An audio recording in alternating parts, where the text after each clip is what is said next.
Salut tout le monde et bienvenue sur mon premier test de perso ou build OP. Aujourd'hui je vais tester Varus avec le nouveau build coréen qui est vraiment très puissant.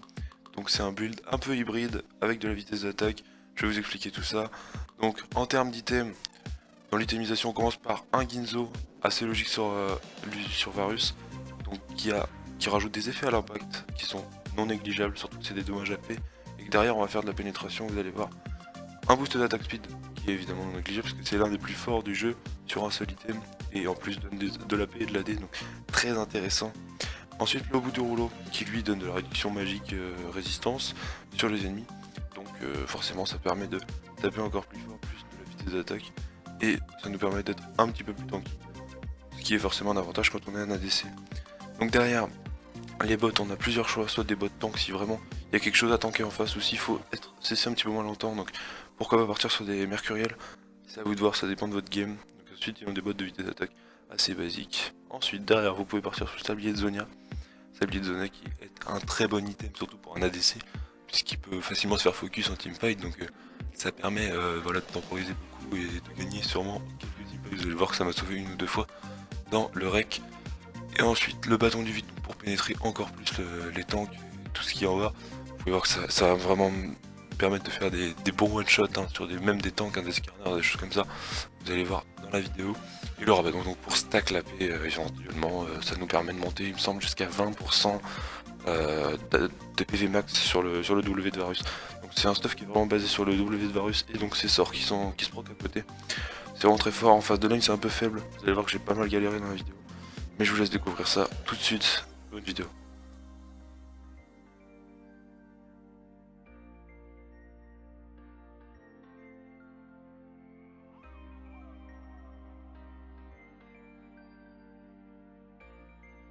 Round 1.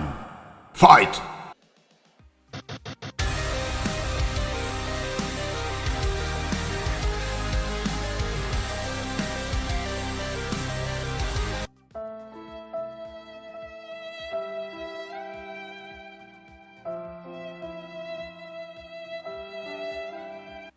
Round 2. Fight!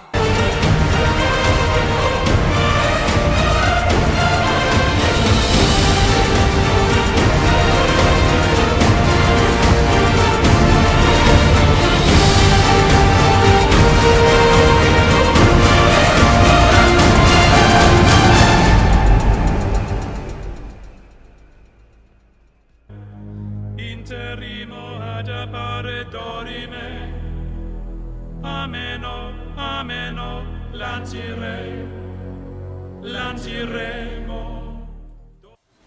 Donc voilà, donc là je vais reprendre au vocal, leur lit un peu désastreux est passé. Donc voilà le Varus qui commence à faire quelques dégâts, vous avez vu sur le E, il a pris quand même pas mal de dommages. Donc là voilà c'est le petit action mini qui s'est passé qui nous a mis pas mal de tout d'ailleurs. Engage sur Rakan qui est très très belle, le triple bump du Kayn. Et ouais, le flash in, j'étais un petit peu déçu, je pensais que j'avais l'auto-attaque.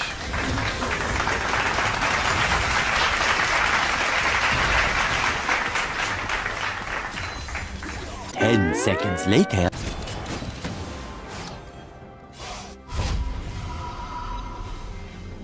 Là j'étais très bien, j'étais complètement au courant de ce qui allait se passer. Comme prévu.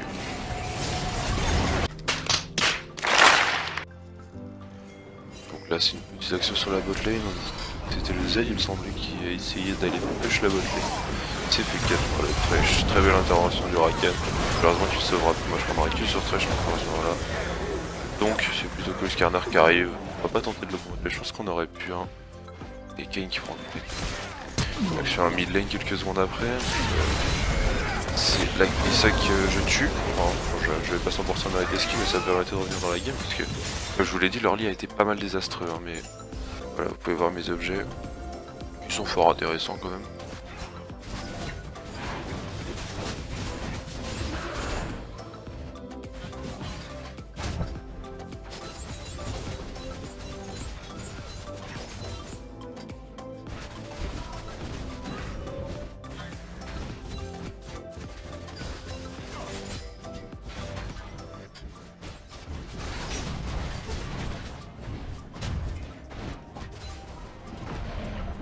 Là je me fais catch carrément bêtement.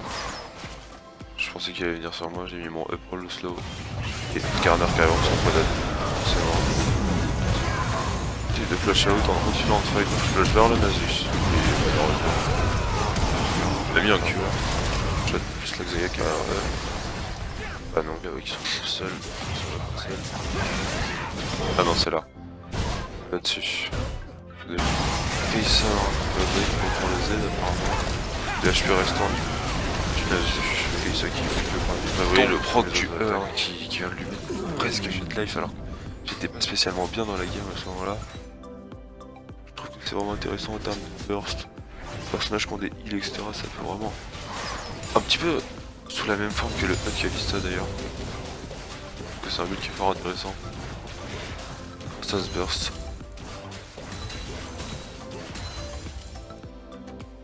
Là c'est l'action de la game. Donc là le Thresh et le Skarner. Je savais que mon Rakan arrivait. Donc là je décide de l'éveiller. Mais je pensais pas du tout me prendre ça grave.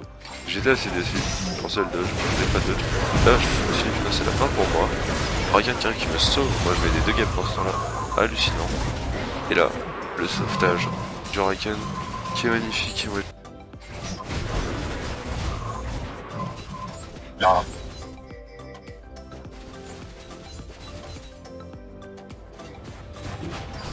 Le Nasus qui essaye de disengage, j'ai commencé à tourner autour du Nashor. Très beau up. Le Hush, je sais pas si vous avez vu.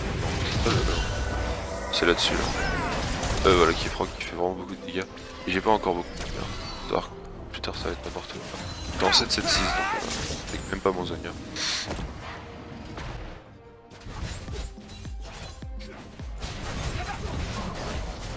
Là regarde, là le Kai'Sa qui tente de m'engager, moi je lui mets un burst. Hallucinant. Et le spell ne paraît pas du tout à ça. Depuis le pour ce temps-là je suis oublié de près. Le Skarner qui m'a rush au Predator, évidemment il n'y a pas beaucoup d'outils. Je vais vous remontrer. Je m'en sors avec pas beaucoup d'HP, le triomphe qui proc.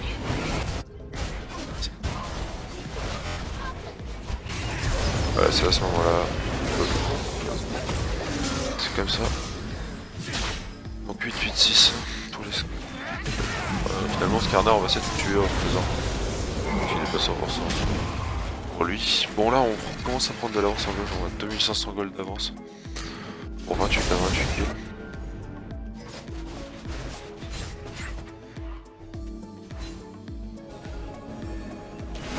Et là-dessus peut-être d'ailleurs. Là le Q qui prog pas mal. J'ai pas beaucoup. Ici. Skarner qui vient à côté de moi, regardez le Skarner, je vais lui mettre un burst. Ah non. Ah non c'est là. Là-dessus. Je me propose de dormir, je mets un up qui a quasiment one shot.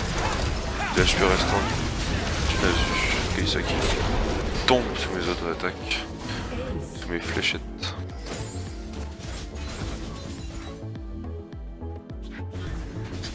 Réalisé par notre équipe, il me semble qu'il va savoir que Varus AP est vachement nerf sur les mobs parce qu'on peut pas mettre 120 dommages au monstre avec le W. Donc, énorme intérêt à jouer ce stuff contre les monstres. Et on gagne les dommages qui sont en équilibre.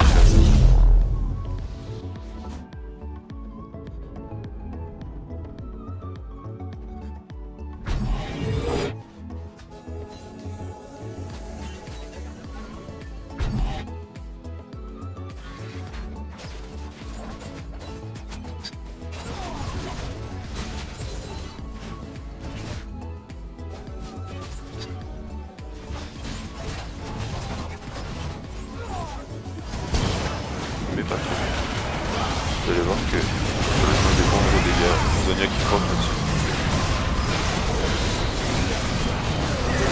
Là il a qui fait un très bon taf. Forcément je mourrai sous le cul du Nasus.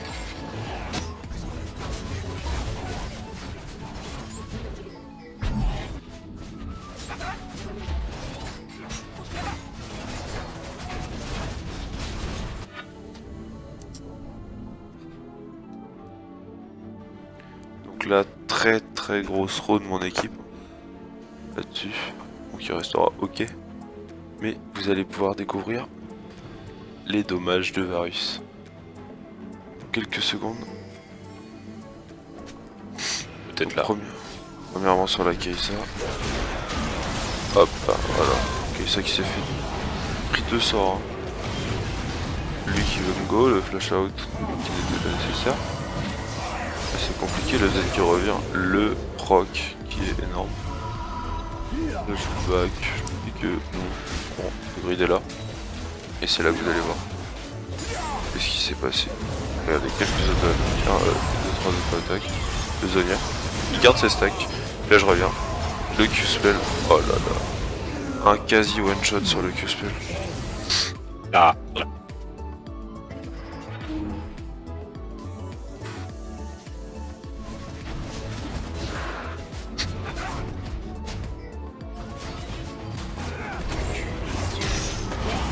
Là je prends un grab, il fait une grosse erreur en venant sur moi. Alors, les dégâts qu'il a pris c'était Q. Il a dit qu'il décide de me go, mais qui lui aussi va être déçu par mes dommages assez rapidement.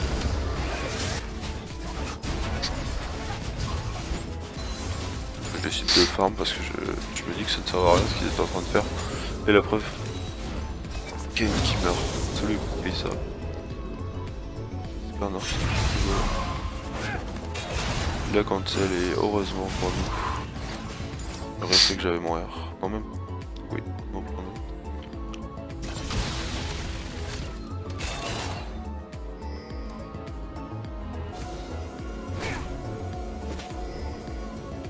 Et la game qui se termine sur cette action. Donc, je l'avais dit qu'ils étaient en train de faire dans leur combat.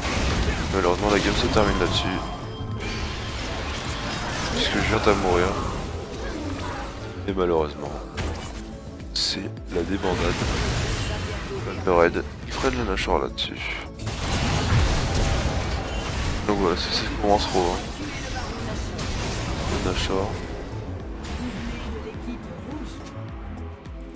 Il push, il push.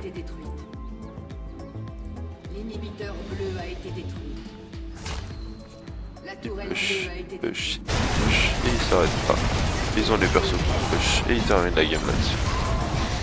Et voilà comment se une game. Et voilà. En tout cas, très bon ressenti. Je vous fais un petit topo d'avoir mes intervenants tout de suite.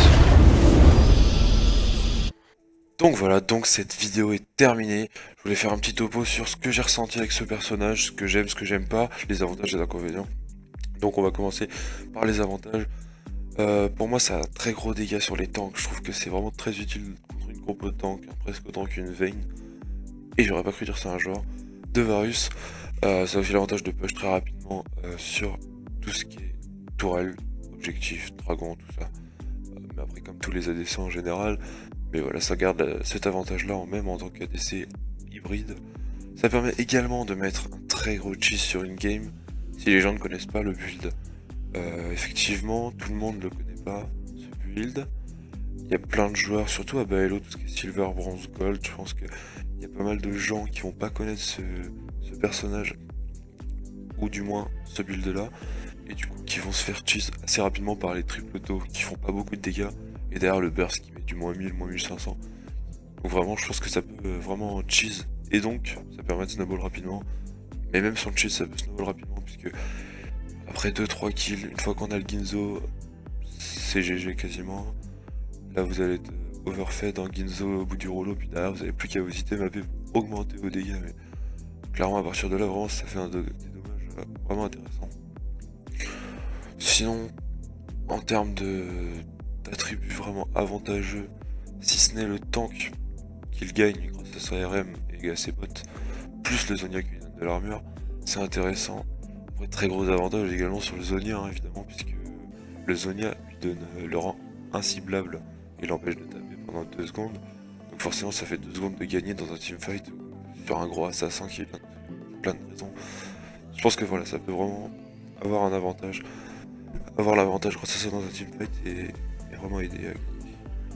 En ce qui concerne les inconvénients, je pense qu'il y en a moins que les avantages. Ça reste un perso un build qui est vraiment OP, un perso d'ailleurs aussi. Bon, il y a peu de mobilité, ça c'est vrai. Mais le stun l'aide vraiment à mettre les choses au clair quoi. Dans le cas où il se fait engage rapidement, rapidement, il met un petit stun et s'il n'y a pas 2 CC en face normalement, il devrait s'en sortir. Par contre il est extrêmement dépendant de ses alliés, vous pourrez difficilement faire un... Ouais, vous pourrez vraiment difficilement faire un 1v3 si vous n'êtes pas overfed sur ce personnage, après tout dépend des circonstances évidemment. Et le dernier inconvénient, qui est un inconvénient qui peut être un inconvénient comme un avantage, c'est le fait qu'il y ait plusieurs auto-attaques qui font très peu de dégâts avant de mettre un gros burst. Et ça, je pense que ça peut lui jouer des tours, hein. Dans le cas où on doit tuer quelqu'un rapidement sur un flash auto-Q et on n'a pas le temps de le tuer, enfin pour plein de raisons, de plein de sortes de situations, mais voilà, je pense que ça reste quand même un perso qui est vachement bien et un build qui l'aide vraiment à revenir dans la méta. Donc je lui donnerais, si je devais lui donner une note, je pense que je lui donnerais un petit 14 sur 20 parce que c'est vraiment fort. Et voilà, donc n'hésitez pas à me dire si la vidéo vous a plu. Moi je vous laisse et on se retrouve plus tard pour une nouvelle vidéo, salut.